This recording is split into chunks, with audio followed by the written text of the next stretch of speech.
All right, guys, we are still here on the same day because we're wearing the same clothes, but we're doing the El Paso build-up now, and so that's going to come to you in just a moment. Good thing we're getting paid by the hour. Yeah.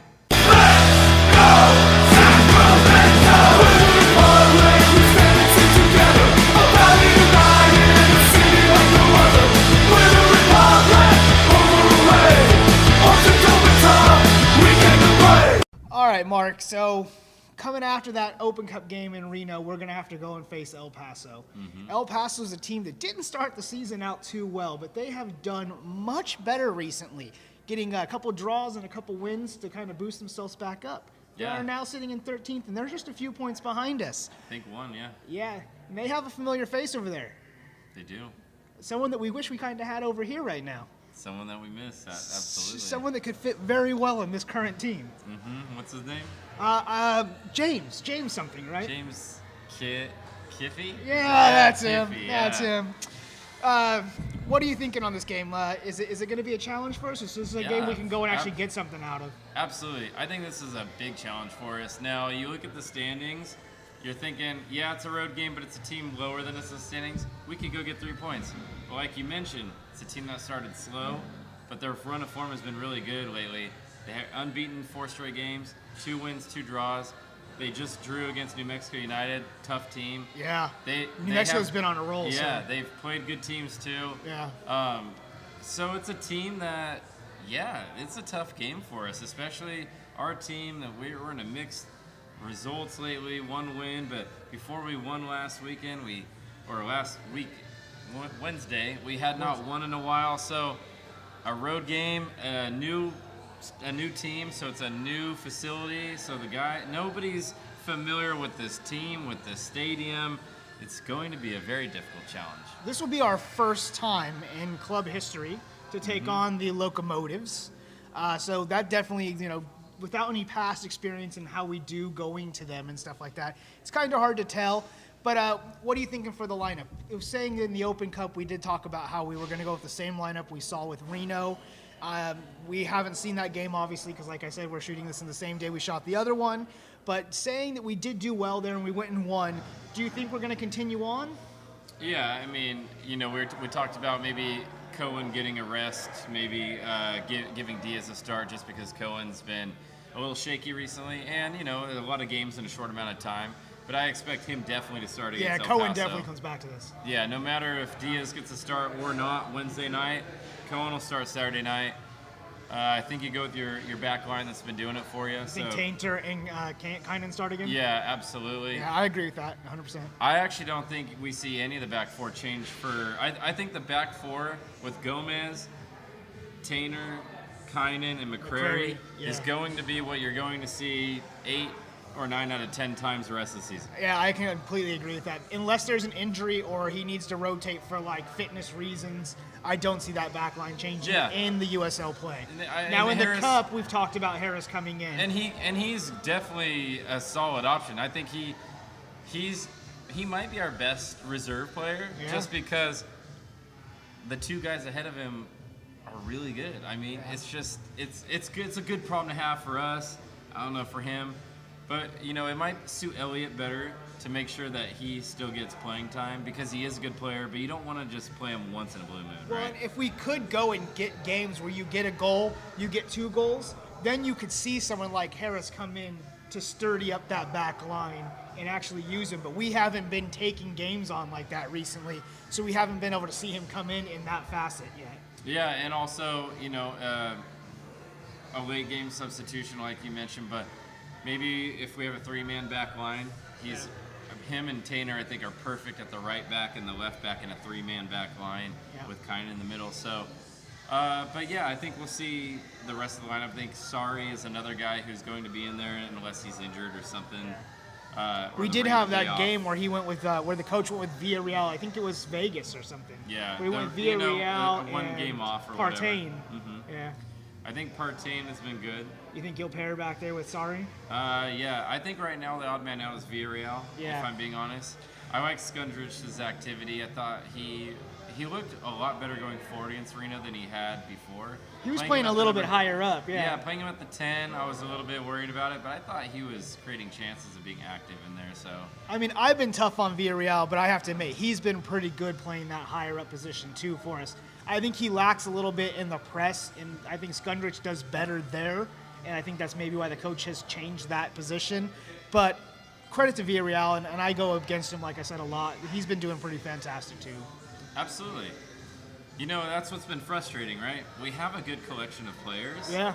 The results have not, mirrored that, right? Like, Villarreal is a good player. Horace is a good player. Yet, they could find themselves outside the starting 11 most of the time. A guy like Alamon, good player. A guy like Bijev, he may or may not be a starter when he's healthy. Yeah. Partain, Blackwood, he may or may not be a starter when the other guys are healthy. We have a good roster, but the results have not reflected that, so that's why it's been frustrating. Yeah, Partain put out a tweet earlier today, the day we were filming here, and he talked about how like the team knows they're not doing well enough, and they know it's not good enough. They know it. And so you know that these guys do have talent, and they're just not living up to that, and they feel that. So hopefully we will turn it around. I think this El Paso game is one we can go on the road and actually get a result at. And I feel like I haven't been confident saying that in the last ones. I stay optimistic, but I haven't said it with utmost confidence. This one, I really do think we can go and get a result. Well, it's a road game, so it's always going to be tough. It's going to be tough, but I think it's a game where if we get a draw, I think that's a good result. I do, even though we just lost at home. Yeah, it would be a great result. Because then we'd have San Antonio at home following that, and I think that's a game that should be 3 points.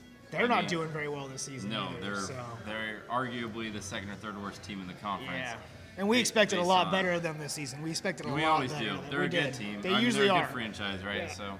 Yeah. Yeah. No. I don't think we're going to see a whole lot of changes. If Awas is healthy, he's going to start. Which would be nice to see him back in. But we don't know the status, so. I still think Blackwood's probably likely to play on the front line somewhere, either on the wing or up top. Yeah. I like Blackwood up top. I think he needs to keep playing there. I think Warner needs to stay in the starting lineup until he doesn't play well. For me, Warner and Horde on the either wing, right and left, are the way to go because they have the best option for crosses either into the box or good just forward passing. Plus, Warner's been taking people on one-on-one like crazy all of a sudden, so I don't think you can go wrong there at all. What are you thinking the result is going to be on this one? Well, El Paso, we should probably talk about them a little bit. Two guys to look for. Oh, I guess this is true. Their striker, Jerome Kiesewetter, he has, I think, 4 goals in 5 games played. So he hasn't played all their games, about half of them. He netted twice against New Mexico. He's got 4 goals, 6 feet tall, he's pacey. He's going to be a handful, so... Trouble in the back line. Kynan, Tanner, they just saw Brian Brown for Reno. Very similar player as they can score with both feet. They have good movement in the box, but they can also get in behind. Yeah. So he's a player to watch. Their number 10, their second striker right underneath him, Sergio Contreras, Argentinian player, very creative center midfielder, a classic number 10. I actually think he wears number 10. But he is a player who has 18 chances created for them on the year, which leads the team. He also has the most shots on target, which leads the team. He has the most crosses, and he does that from a central position. So he's very active. He moves around a lot. That's basically, when you look at their statistical breakdown, they like to do a lot of things through the middle. Yeah. They do have Kiffy to whip in those crosses, but most of their goals come from right down the middle. So Kynan Tanner coming off a shaky game. But they've been solid. Sorry, usually always solid. Those guys are going to be key. Yeah, and like I said, I think we can turn it around. I honestly haven't caught any Locomotive games this season. I try to at least watch most of our competition. They got some nice uniforms, man. Yeah, they have the fancy ones, right? Yeah, well, they got the like, Man the City striping, sky blue right? ones. Yeah. They got like a similar to that. But yeah, they do have the striped kit. They're interesting. Yeah. I haven't caught them yet this season, so honestly, I'm a little lacking in my Locomotive knowledge, but They're a really good defensive team. Are they? They have not given up very many goals. I think 9 goals given up on the season. Yeah, they've actually been better statistically defensively than we have. Now, giving up 2 4-goal games skews our stats a little bit. But Locomotive, especially in this 4-game run, they've held 2 shutouts. So they've been tough. Like, they've given up 1 goal, they've given up 2 goals, and they've had 2 shutouts in their last 4. So maybe it'll be a solid little team. tougher than I thought then. I'm still going to go with my 2-0 prediction because I think we'll go get the win. 2-0. I think it'll be a little tough for us. I think with the accumulation of games played, with some injuries to key members of the team, I see a 1-1 draw. But I think that's a good result. I'll take the point. You know? I'll take the point all day. Yeah, you'll take the point plus the team behind us. So if they beat us, they would actually jump We us. promise. Yeah. And man, it's getting real congested in the standings Well, right like now. we talked about earlier, this is when the league is going to start breaking apart, and you're going to see the top teams, and you're going to see the lower half. But you know what? As bad as it's been so far, we're still, I think, 5 points from the top. Yeah, we're tied with like 5 other teams right now, I think, It's on real 14 close, points. man. So, yeah, I mean, it's still real tight, but we will see it pull away. Yeah. So even getting a point here would be crucial moving forward. Put your predictions down below. As always, we do like to hear them if you guys want to put them down there. Anything else you want to add on this before we wrap up this match and build up for the El Paso? No, it'll be interesting to see us play at a new team in a new facility. Yeah. I find that interesting just because it's always a mixed bag in the USL. It's not like you turn on the MLS or another league and it's like the same broadcast all the time. It's always like, what are you going to get? Yeah, you never know what the quality's going to be like. Like a box of chocolates or something. Yeah, like I said, I haven't caught any of their games either, so I'm not really sure what to expect But it'll from be it. cool to see Kiffy, a player who I thought he should have been on our team last year for sure.